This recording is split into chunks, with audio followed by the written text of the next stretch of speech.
I flew to Manila at the time to investigate what was going on, but we had no clear notion yet of what was actually planned. And when the intelligence emerged about the plot, and the intelligence emerged actually accidentally, just as a result of a fire in the apartment where explosives were being concocted. And it was a bomb factory.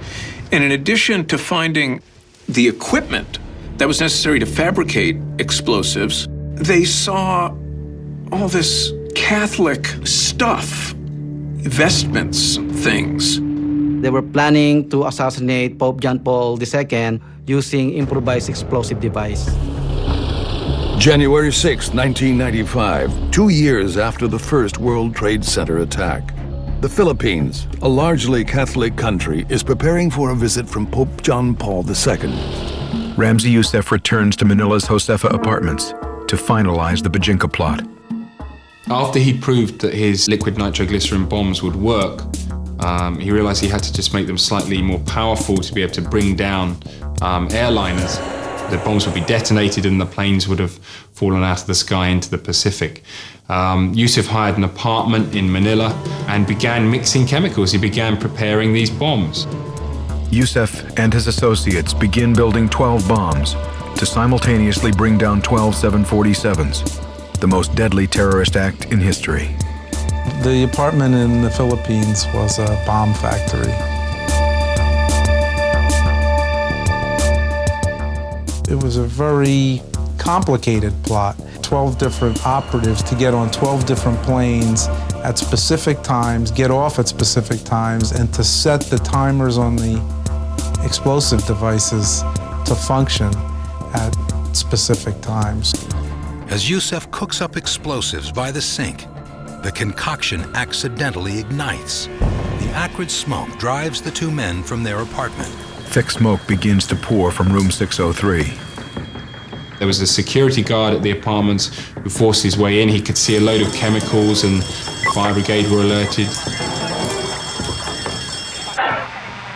When the investigators turned up, they were looking at the contents of this room and finding an array of terrorist equipment.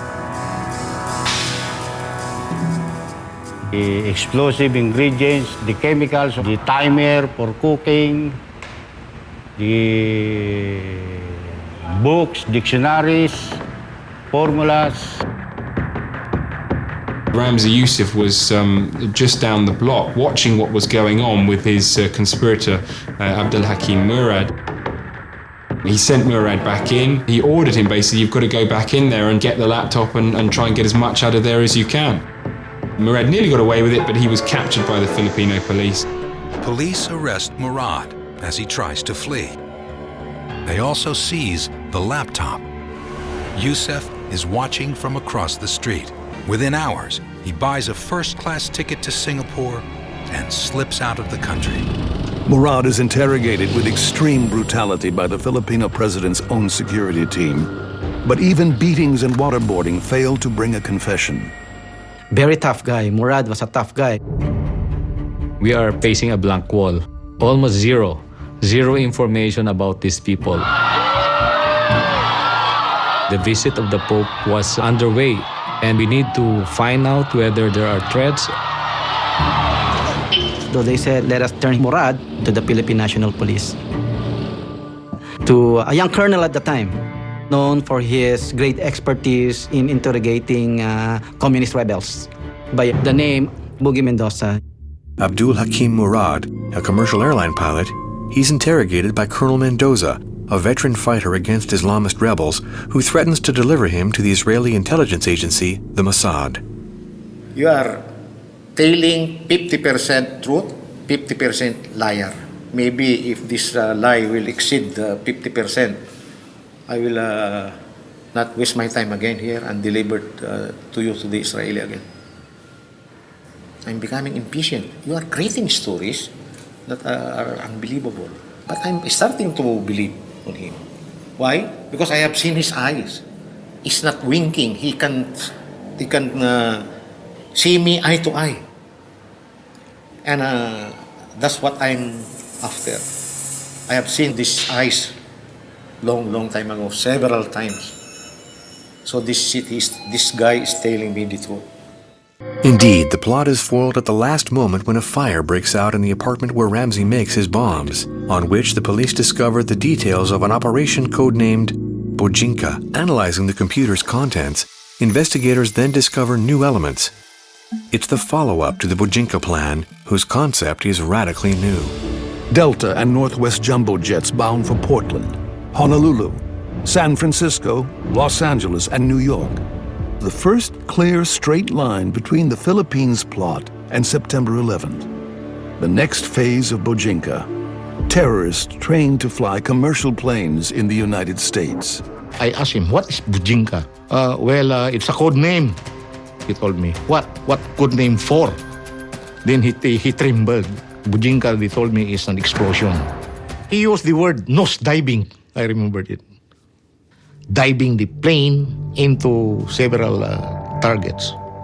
He mentioned the Pentagon, he mentioned a nuclear facility, he mentioned Langley. So I was shocked. That's the biggest surprise. When the third component of the Ublan Bojinka is the seizing commercial aircraft in the continental U.S., controlling it, and diving crash specifically to Langley, Virginia, okay, and other targets. How did you know this? Because Ramzi Joseph is telling me. So you are admitting that you are one of the pilots. Mr. Murad, I remember that you told me that you studied pilot here. Who are your companions? There is a pilot training in the US. So I was again mesmerized. He is emphasizing, Mr. Murad is emphasizing that it is a suicide attack using an aircraft. Do you think that some of the pilots of 9/11 were already in 95 ready to operate? Yeah, based on my analysis, some of them might be there already. I have reasons to believe that it was the blueprint of 9/11. Colonel Mendoza insists that he shared all this information with the FBI. The FBI acknowledges receiving intelligence from Mendoza, but claims there were no details about the plot that became 9/11. They had up to 10 Islamic terrorists training in U.S. flight schools. That plot was well in motion, and Ramzi Youssef had it all on his Toshiba laptop. They had up to 7 targets, including the Trade Center, the Pentagon, a nuclear facility, CIA headquarters, the Sears and Transamerica Towers, and the White House.